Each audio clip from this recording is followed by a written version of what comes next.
할렐루야. 우리 새벽에도 저와 여러분에게 하나님의 은혜가 또 우리의 부르심의 기도가 응답되어지기를 주님의 이름으로 축원합니다. 오늘 제가 이 본문을 지난주에 여호와를 떠난 인생이라는 말씀을 통해서 그 여호와를 떠난 인생이 스스로 구덩이를 굴을 산성을 즉 땅을 파는 인생으로 그 이스라엘 백성의 모습들을 우리가 살펴보았는데, 오늘 본문은 좀 독특한 본문이기 때문에 한편으로는 그냥 바로 기드온의 이야기로 들어가려고 했었어요 원래는. 그런데 또다시 본문을 묵상하면서 이 본문을 외면할 수가 없었어요. 원래 제 계획으로는 이 본문은 그냥 스쳐 지나가려고 했었어요.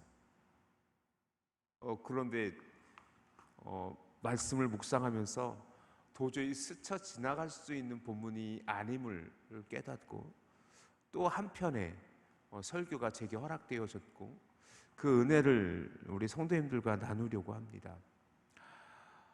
사사기의 패턴은 그래요. 이스라엘이 범죄하고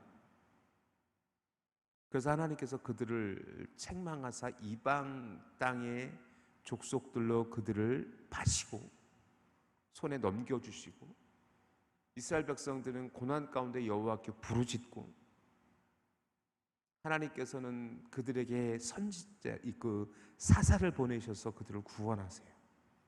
그리고 그들을 평온케 하세요. 그리고 사사가 죽어요. 그리고 때로는 80년 때로는 40년의 시간이 흐르면서 그들은 또다시 범죄해요. 그 패턴이에요. 그것이 사사기의 패턴이에요. 그런데 유일하게 하나님께서 한 선지자를 보내시는 사건이 있었는데, 그것이 오늘 본문의 사건이에요. 사사기 전체에서 하나님께서 부르짖는 백성들을 향해서 사사를 보내시지 않고 선지자를 보낸 유일한 사건이에요.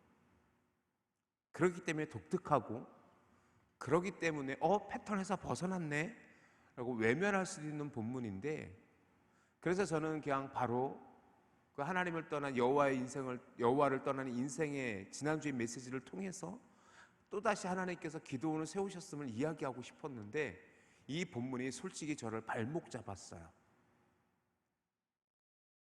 그래서 이번 주 이 새벽 설교를 준비하면 이 본문을 묵상하면서 이게 그냥 지나칠 수 있는 본문이 아니구나라는 것을 새롭게 깨닫고, 그래서 주보에 제가 웬만해서는 주보에 있는 설교 본문을 바꾸지 않는데 오늘 설교의 본문이 바뀌었어요. 그렇기 때문에 오늘 이 말씀은 저나 여러분에게 조금은 특별한 의미로 다가올 수 있을 거라고 저는 생각해요. 일단 저에게는 굉장히 특별한 의미로 다가왔습니다. 하나님의 책망이에요. 왜 갑자기 한 선지자를 보내셨는지 하나님의 의도는 분명한데 생뚱맞아요. 그런데 이 본문이 너무 중요한 거예요. 실제적으로 모압왕 에글론이던 메소포타미아 왕 구산 리사다임이건 가나안 왕 야빈이건 우리가 지난 살펴봤던 온니엘, 에훗, 그리고 드보라, 그 사이에 소서사 삼갈, 이런 우리 사사기의 인물들을 우리가 함께 살펴보았지만 하나님께서는 한 번도 그 하나님에게 울부짖는 백성들을 향해서 한 번도 선지자를 보내신 적이 없으세요. 바로 사사를 세워 가셨어요. 그런데 오늘 선지자를 통해서 분명하게 우리에게 주어지는 메시지 무엇인지 좀 살펴봅시다. 자, 우리 7절 한번 읽어보세요. 7절 우리 같이 한번 읽어봅시다. 시작. 이스라엘 자손이 미디안으로 말미암아 여호와께 부르짖었으므로 하고 그 다음에 나와야 되는 건 뭐냐면 원래 11절이에요. 11절 한번 같이 읽어봅시다. 시작. 여호와의 사자가 아비에셀의 사람 요아스에게 속한 오브라에 이르러 상수리 나무 아래 미디안 사람에게 알리지 아니하려 하여 밀을 포도주 틀에 타작하더니 여호와의 사자가 기드온에게 나타나 이르시되 큰 용사의 여호와께서 너와 함께 하시도다메 라고 하는 게 이어지는 것이 원래는 사사기의 패턴이에요. 부르짖음에 하나님께서 사사를 세웠는데 그 사사가 기드온이었어 라고 하면서 이어져야 되는 거예요, 원래는. 그런데 갑자기 여호와께서 이스라엘 자손에게 한 선지자를 보내시니 라고 돼 있어요. 나비라고, 나비예요. 버터플라이가 아니고 프로페트, 예언자, 선지자예요. 우리 8절 한번 읽어보시겠습니까? 8절 시작. 여호와께서 이스라엘 자손에게 한 선지자를 보내시니 그가 그들에게 이르되 여호와께서 이같이 말씀하시기를 이스라엘의 하나님 내가 너희를 애굽에서 인도하여 내며 너희를 그 종되었던 집에서 나오게 하여 라고 기록되어져 있는 것처럼 그들에게 무엇을 이야기하냐면 하나님께서 너에게 은혜를 베푸시지 아니하셨느냐 라고 하며 과거 애굽 땅에서 종되었던 그들을 인도하여 낸 사건을 그 선지자로 하여금 이스라엘 백성들에게 깨닫게 하십니다. 무엇이냐면, 역으로 말하면 무엇입니까? 그들이 하나님의 베푸신 은혜를 뭐예요? 잊고 있던 것을 생각나게 하는 거예요. 저는 여기서 어떤 생각을 하게 됐냐면 이 반복되는 회개, 온니엘 때, 에훗 때, 삼갈 때, 드보라 때, 이 사사들의 이야기를 통해서 반복되어지는 회개가 그 순간 그들에게는 진짜 부르짖음이에요. 우리가 이미 살펴보았던 것처럼 도저히 견딜 수 없는 부르짖음이었어요. 그것을 결코 의심하지 않아요. 그런데 자꾸 망각해요. 잊어버려요. 무엇을? 하나님의 은혜를. 하나님의 은혜를 자꾸 망각해버리니까 뭐예요? 그 순간을 모면하는 임기응변에 불과한 신앙이 되어져 버리는 겁니다. 저는 이 말씀을 묵상하면서 나의 모습을 보여요. 때로 우리 성도님들의 모습이 보이기도 해요. 임기응변이에요. 임기응변이에요. 그 순간만 모면하면 돼요. 솔직히 그런 모습이 제게도 있어요. 하나님의 은혜를 기억하여 철저히 회개하는 신앙이 되어줘야 되는데 이 한 선지자를 통해서 이스라엘 백성들에게 다시금 확인시켜 주는 것은 뭐냐면 너희가 어떤 존재냐라는 거예요. 너희가 어떤 존재냐? 너희는 누구예요?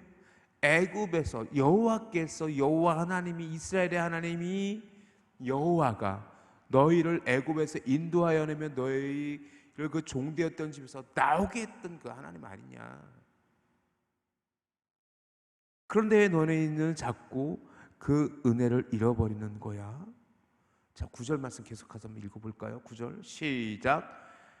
애굽 사람의 손과 너희를 학대하는 모든 자의 손에서 너희를 건져내시고 그들을 너희 앞에서 쫓아내고 그 땅을 너희에게 주었다. 이것은 뭐냐면 가나안 정복 전쟁의 이야기들을 압축한 거예요. 자, 오늘 유독 저에게 이 한 선지자의 메시지가 지난주까지만 해도 저에게는 그냥 스쳐 지나가고 싶었던 본문인데 이 한 주간 제가 이 오늘의 설교를 준비하면서 또다시 주목하고 또다시 저의 마음을 흔들었던 것은 뭐냐면 지난 2주간의 사역 때문이었던 것 같아요. 지난 2주간에 우리는 얼마나 놀라운 은혜를 함께 나눌 수 있었습니까? 지난 90주년의 은혜를 나누고, 또 우리는 한 명의 선교사님을 파송하며 90주년의 사역을 마무리할 수 있었어요. 그리고 솔직히 저도 한숨이 나올 정도로 좀 버거웠어요. 힘들었고 또 때로 조금은 좀 지쳐 있었는데, 그래서 좀 편하게 가고 싶었는데 이번 한 주도 제게는 그렇게 막 여유로운 시간은 아니었더라고요. 그러면서 오늘 본문을 다시 묵상하면서 우리가 잊지 말아야 될 것, 오늘 우리가 누리는 은혜가 결코 그저 과거의 것으로 머물러서는 안 되는구나. 또다시 우리에겐 비전이 있고 사명이 있으며 하나님께서 우리에게 주신 은혜가 어떤 의미인지를 다시 되새겨야 되는구나라는 것을 오늘 본문을 통해서 다시 보게 됐습니다. 사랑하는 성도 여러분, 오늘 이 한 선지자를 통해서 분명히 우리에게 얘기해 주는 것은 뭐냐면 회복이에요. 회복. 너희가 잊었던 하나님의 은혜, 너희가 잊었던 하나님이 주신 그 축복들, 너희를 어떻게 이곳까지 이끄셨고 이 땅을 너희에게 어떻게 주셨는지 그것을 너희가 기억하라는 거예요. 너희의 애굽의 종되었던 너희를 하나님께서 부르셨고, 그리고 지금 너희가 밟고 있는 그 땅을 너희에게 어떻게 주셨는지를 너희가 기억하라는 거예요. 사랑하는 성도 여러분, 거기서부터 모든 은혜는 회복되어집니다. 우리가 또다시 기억해야 되고 우리가 또다시 바라봐야 될 하나님, 그 여호와 하나님은 어떤 하나님이십니까? 죄인된 우리를 부르셨어요. 믿습니까? 그 죄인된 우리를 부르시고 우리에게 오늘 같은 은혜를 허락하셨어요. 정말로 예수님의 은혜 아니었으면, 십자가 보혈의 능력이 아니었으면 우리는 뭐예요? 여전히 죄 가운데 있고 하나님과 원수된 자로 살아갔을 거예요. 아니, 하나님의 은혜가 무엇인지조차 모르는, 그저 땅을 파는 인생, 스스로 자기 인생을 스스로 해결하려 하고 스스로 구덩이를 파고 스스로 굴을 파고 스스로 산성을 만들었던, 그 지난주에 우리가 살펴봤던 그 여호와를 떠난 인생의 모습들로 우리는 살아가고 있을 거 아니에요. 하지만 하나님께서 우리에게 은혜를 베푸셨고, 하나님께서 우리 가운데 십자가 복음의 은혜를 아무런 이유도 없이 그저 하나님의 사랑으로만 우리를 채우신 그 은혜를 우리가 잊고 살지는 않았습니까? 그리고는 뭐예요? 당연한 것처럼 여기는 것이 얼마나 많습니까? 우리가 누리는 것이 당연한 게 어디 있어요, 세상에? 우리가 지금 누리고 있는 축복들 중에 과연 우리가 마땅히 누려야 될 축복이, 우리의 권리가 있는 것이 무엇이 있습니까, 도대체? 아무것도 없잖아요. 그런데 우리는 우리가 누리는 것을 당연한 것으로 여기고, 우리가 갖고 있는 것은 내 노력의 열매인 것처럼, 내 인생의 열매가 내가 누릴 것, 그리고 내가 마땅히 누릴 만한 자격이 있는 것처럼 착각하고 있잖아요. 그러면서 뭐예요? 점점 하나님의 은혜는 사그러져 가고, 모든 것은 내가 열심히 한 덕분이야, 나는 이것을 누릴 만한 자격이 있어라고 교만하고 착각하고 있지는 않습니까? 이 한 선지자를 통해서 그 부르짖는 백성에게 이번에는 바로 사사를 보내지 않으시고 한 선지자를 보내서 그들을 깨닫게 하신 것들이 오늘 우리에게 너무나도 중요한 제게는 너무나도 중요한 메시지였어요. 우리가 잊고 있는 것이 있었구나. 잊고 있었던 것이 있었구나. 사사기의 패턴 속에서 그저 하나님께서는 여호와를 부르시는 그들에게 공의를 베푸시사 사사를 보내셨는데 이번만큼은 다르셨어요. 그들을 책망하세요. 그런데 그 책망의 한 선지자의 메시지가 오늘 제 가슴을 후벼 파고 있더라고요. 사랑하는 성도 여러분, 기억하십시오. 다시 우리는 회복해야 될 믿음이 있습니다. 다시 우리는 고백해야 될 여호와의 신앙이 우리 앞에 놓여져 있음을 여러분이 기억하시기를 주님의 이름으로 축원합니다. 내게 영적인 문제가 있다고 생각하는 그 순간, 내게 믿음에 문제가 있다라고, 내 믿음이 연약해졌다라고, 내 기도가 약하여졌다라고 생각되어지는 그 순간 우리는 뭐예요? 또다시 우리의 하나님의 은혜가 회복되어져야 될 그 순간임을 여러분이 기억할 수 있기를 주님의 이름으로 축원합니다. 사랑하는 성도 여러분, 기억하십시오. 우리에게 당연한 것은 없습니다.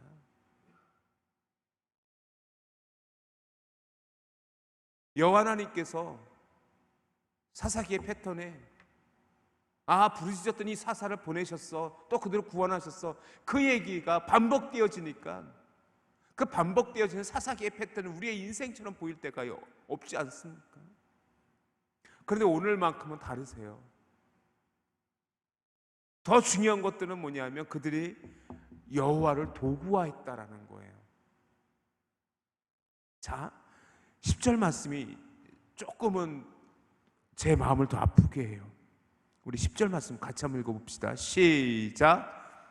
내가 또 너희에게 이르기를 나는 너희의 하나님 여호와이니 너희가 거주하는 아모리 사람의 땅의 신들을 두려워하지 말라 하였으니 너희가 내 목소리를 듣지 아니하였느니라 하셨다 하니라.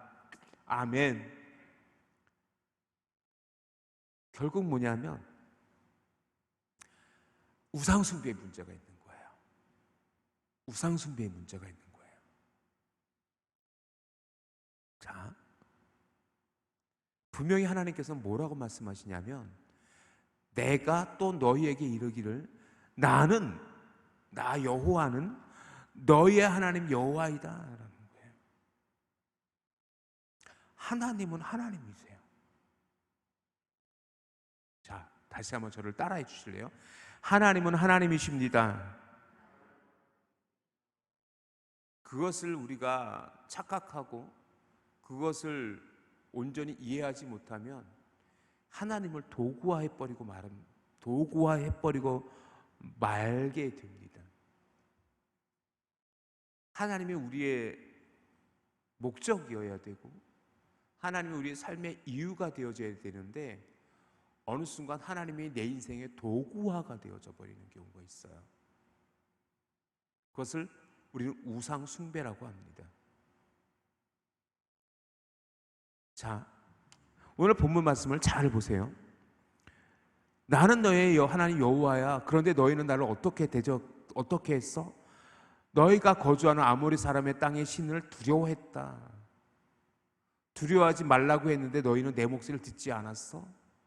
반대로 얘기하면 지금 10절에서 우리는 뭘 볼 수 있냐면 이스라엘 백성들이 그렇게 아모리 사람으로 말미암아 고통당하게 되어졌던 것들이 아이러니하게도 그들이 여호와를 떠나고 아모리 사람들의 신들을 두려워했다라는 거예요. 반대로 얘기하면 그들이 우상 숭배했다는 얘기예요. 그런데 그 결과는 뭐예요? 아모리 족속으로부터 고난당하는, 아모리 족속으로부터 여호와 하나님께서 그들을 넘겨주셨던 그런 결과가 되어진 거잖아요. 즉 뭐냐면 하나님이 그들에게 하나님이 되어지지 않은 순간이에요. 10절 말씀에서 우리가 확인할 수 있는 건 뭐냐면 더 이상 그들에게 여호와 하나님이 아닌 거예요. 잊어버린 거예요. 우상 숭배에 빠져버린 거예요. 저는 여기서 이것을 어떻게 한 걸음 더 나아가고 싶냐면 하나님의 도구화. 여러분 잘 보십시오. 우리의 신앙이 혹은 하나님을 도구화해버리진 않았어요. 혹시 여러분 중에 하나님을 도구화한 게 뭐지요? 라고 여러분이 되물을 수가 있어서 제가 한 번 더 말씀을 드리고 싶어요. 하나님을 도구화했다라는 건 뭐냐면, 하나님을 하나님의 자리에 두고 내가 경배하고 예배하는 그 믿음의 대상으로 여기는 것이 아니라 나를 도와주는 사람, 내가 필요할 때 꺼내 쓸 수 있는, 필요할 때 꺼내어 사용할 수 있는 도구처럼 하나님을 전락시키는 거예요. 그것이 우상숭배입니다. 그 대표적인 사건이 성경에서 어떤 사건이 있습니까? 바로 엘리의 두 아들 홈니와 비나스가 블레셋과의 전쟁에서 법궤 들고 나간 사건이에요. 법궤만 들고 나가면 승리할 수 있어? 그렇지만 그들은 여호와를 인정하지 않았어요. 하나님을 숭배하지 않았어요. 하나님을 두려워하지 않았어요. 그런데 법궤만 들고 나가면 이길 것 같다라고 생각하는, 그것이 하나님을 도구화하고 하나님을 우상화했던 겁니다. 하나님께서는 분명히 뭐라고 말씀하시냐면, 저는 어떤 본문에 주목하고 싶냐면, 나는 너희 하나님 여호와야, 이 얘기를 하나님께서 하고 싶은 거예요. 그래서 너희는 뭐예요? 그 아모리 사람들의 신들을 두려워했어, 무서워했어. 결국 그걸 우상 숭배화했단 말이죠. 그것은 목적을 잃어버린 사람들. 즉 하나님께서 그들을 왜 출애굽시켰고 왜 그들을 가나안 땅으로 인도하셨는지에 대해서 그들이 그 의미들을 잃어버린 거예요. 자, 조금만 더 말씀을 드릴게요. 출애굽의 목적은 뭐였죠? 왜 하나님께서 출애굽시키셨어요? 지금 왜 하나님께서 가나안 땅으로 그들을 인도하셨습니까? 왜죠? 왜 하나님께서 그들을 출애굽시키셨어요? 그들이 불쌍해서? 그들이 400년 가까이 애굽 왕의 종살이 했기 때문에? 그 이유도 있어요. 하지만 여러분 출애굽기를 잘 보세요. 분명히 모세를 통해서 이스라엘 백성을 출애굽시켰던 이유는 뭐냐면 그들로 여호와를 예배케 하기 위해서였어요. 그들을 하나님께서는 광야로 내모시고 광야로 이끄시고 시내산에서 그들과 시내산 언약을 체결하시고 그들에게 요구하셨던 것은 뭐냐면 성막을 지을 것을 말씀하셨어요. 이번 주에도 지난주일 설교와 연계에 대해서 이제 성막의 이야기를 한 번 더 말씀을 드릴 건데, 성막, 지난주 설교에 주일 설교에 말씀 나눴던 그 어마어마했던 성막을 왜 지으라고 말씀하셨어요? 내가 너희와 함께하기 위해서였음을 하나님께서 분명히 말씀하셨잖아요. 결국 출애굽의 목적은 그들로 가나안 땅에 들어가는 게 목적이 아니에요. 그들로 이스라엘 백성들로 가나안 땅에 살게 하기 위함이 목적이 아닙니다. 궁극적인 목적은 뭐예요? 그 땅에서, 그 가나안 땅에서 하나님이 인도하신 그 땅에서 누구를 섬기라고요? 여호와 하나님을 섬기라고요. 믿습니까? 그 하나님을 통해서 하나님께서 누구가 되고 싶으냐면 그들이 하나님이 되고 싶으셨다는 거예요. 그것이 궁극적인 이유입니다. 그런데 그것을 자꾸 망각해요. 그것을 자꾸 잊어버려요. 그러면 또다시 우상을 숭배하고 여호와의 말씀을 떠나고 여호와를 두려워하지 않아요. 그러니 하나님께서는 그들을 또다시 징계하시고 그들을 또다시 깨닫게 하기 위해서 때로는 구산리사다임을, 때로는 에글론을, 때로는 야빈을 그렇게 그들에게 보내셨던 거예요. 깨달으라고. 도대체 깨닫지 못하니까 이번에는 직접 한 선지자를 보내셔서 말씀하시는 거예요. 이번엔 사사를 보내신 것이 아니라 한 선지자를 보내셨어요. 제발 깨달으라고. 나는 너의 하나님이라고. 나는 너의 하나님이라고. 너희가 두려워하는 그 아모스의 신들이 아니라고. 너희가 왜 그들을 두려워하냐고. 하나님께서는 가슴을 치며 한 선지자를 통해서 이스라엘 백성들에게 하나님께서 울부짖는 것 같아요. 너희 뭐 하는 거냐고. 책망하시는 것만 같아요. 그런데 그 음성이 오늘 우리에게 들리고 있습니다. 저에게 들리고 있습니다. 너희 지금 뭐 하고 있는 거냐고, 무엇을 두려워하냐고, 왜 나를 믿지 않느냐고, 나는 너희의 하나님이라고. 여전히 우리 속에 울부짖고 있는 그 하나님의 음성이 제 귓가를 지난 한 주간 맴돌고 있었어요. 사랑하는 성도 여러분, 우리가 기억해야 될 것은 뭐냐면 하나님을 하나님 되게 하는 거예요. 정말 우리가 기억해야 될 것은 뭐냐면 여호와를 온전히 섬겨가는, 여호와를 온전히 의지하는 하나님의 백성이 되어져야 된다는 것입니다. 그것을 통해서 하나님께서 우리에게 원하시는 삶은 어떤 삶입니까? 하나님이 이끌어가는 삶, 하나님이 내 삶을 인도하시는 삶에 대한 고백. 한때 한국교회를 강타했던 책이 한 권 있습니다. 이 책은 제 서재에도 여전히 꽂혀 있습니다. 릭 워렌 목사님의 목적이 이끄는 삶, 목적이 이끄는 교회. 어마어마한 센세이션을 일으켰죠. 엄청난 많은 세미나가 있었고요. 그 40일 동안 그 목적이 이끄는 삶의 세미나가 각 교회별로 그 조금이라도 어떤 그 새로운 것에 목말라 했던 목회자들에게는요, 그 목적이 이끄는 삶, 목적이 이끄는 교회라는 책은요, 그때 엄청난 센세이션을 일으켰어요. 저도 그 책을 가지고 성도님들과 함께 나누기도 했었고요. 혹시 여러분 목적이 이끄는 삶, 목적이 이끄는 교회라는 책을 아십니까? 혹시 우리 교회에서는 그 목적이 이끄는 삶 세미나를 했었나요? 안 했었나요? 안 했었습니까? 그 센세이션 했던 그 책을 언젠가 한번, 지금도 여전히 그 책은 의미 있습니다. 한번 기회가 되면 제가 그 책을 가지고 여러분과 함께 또 세미나를 하고 싶은 마음이 또 제게도 있네요. 목적은 무엇입니까? 그 책은요, 지금 여전히 중요한 의미를 갖고 있는데, 그 책은 무엇을 얘기하는 것입니까? 오랫동안 하나님의 우리를 부르신 목적을 잃어버리고 사는 우리들에게, 그 당시 한국교회에게 큰 울림이 있었어요. 그건 오늘도 마찬가지입니다. 왜 하나님께서 나를 부르셨고, 왜 하나님께서 나를 선택하셨고, 왜 하나님께서 나를 구원받은 백성으로 삼으셨는지에 대해서 다시 깨달으라고요. 오늘 이 한 선지자를 통해서 하시고 싶은 말씀은 바로 그거예요. 두 가지 중요한 메시지가 있습니다. 첫 번째는 뭐냐면 하나님이 주신 은혜와 감격을 반드시 회복하라는 겁니다. 오늘 8절, 9절의 말씀처럼. 그리고 또 하나는 뭐냐면, 두 번째 더 중요한 건 뭐냐면 하나님께서 하나님 되심을 인정하라는 거예요. 그리고 그 하나님이 하나님 되심은 우리에게 삶의 이유가 되어져야 됩니다. 우리 교회가 그런 교회 되어지기를 주님의 이름으로 축원합니다. 반드시 기억하십시오. 자, 시간이 너무 빨리 갔네요. 빌립보서 2장 13절 말씀 한번 가보세요. 빌립보서 2장 13절 말씀 한번 가보세요.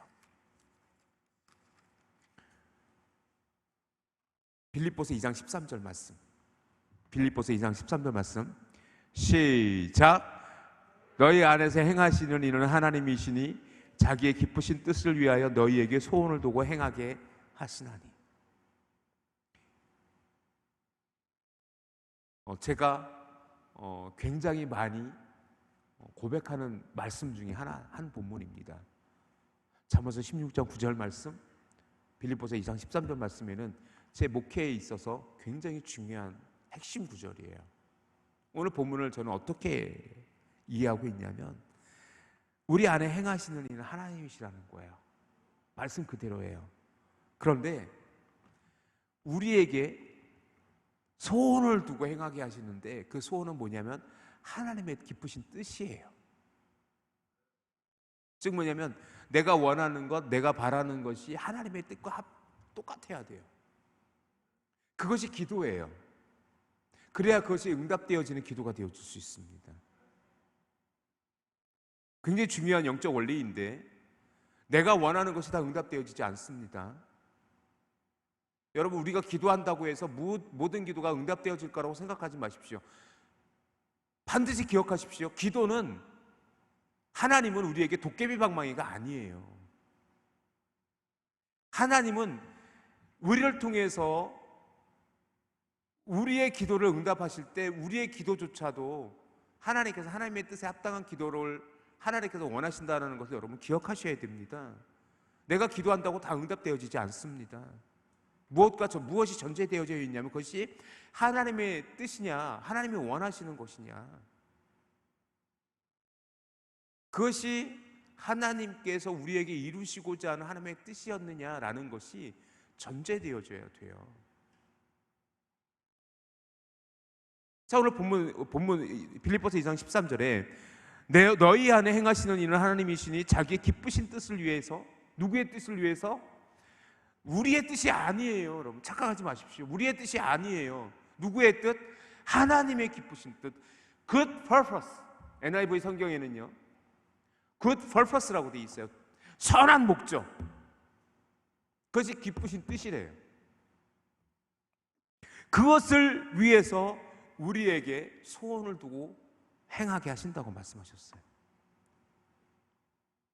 자, 오늘 시간이 왜 이렇게 빨리 가죠? 설교를 좀 정리해야 되는데 중요한 것을 잊지 마십시오. 첫 번째, 하나님의 은혜를 기억하십시오. 하나님의 은혜를 망각하는 그 순간 우리의 믿음은 무너지게 되어 있습니다. 왠지 아십니까? 은혜를 잊어버리면 공로의식이 나와요. 은혜가 사그러지면 그 순간 나는 뭐예요? 내가 드러나게 돼 있어요. 그것이 공로의식이에요. 두 번째,